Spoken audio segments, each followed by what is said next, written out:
Yemen's Iran-backed Houthi rebels are vowing to escalate their attacks after a series of U.S. strikes. This after a missile the group may have fired at Israel lands in Egypt.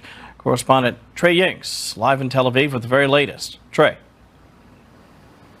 Kevin, good afternoon. The Middle East is bracing to see how the Houthis will respond following those American strikes that targeted rebel-controlled territory in Yemen. U.S. Central Command says the precision strikes were meant to defend American interests, deter enemies, and restore freedom of navigation.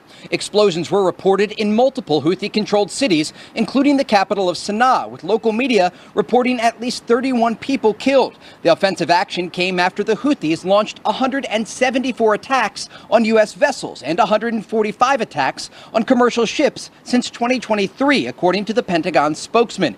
U.S. ally Israel remains on high alert for the possibility of retaliation. The Houthis have not launched any missiles or drones at Israel since the ceasefire in Gaza went into effect, but overnight they launched a missile that landed in Egypt's Sinai Peninsula.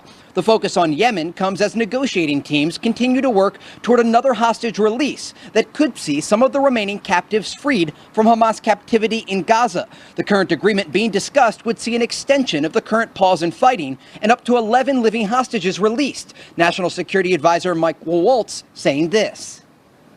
I will say that the last administration, 15 months, could not get to a ceasefire. We now have 31 hostages that are alive because we did drive, again, both sides of the negotiating table and got those people out. President Trump's determined to get them all out, but Hamas cannot and will not be allowed to rule Gaza into the future.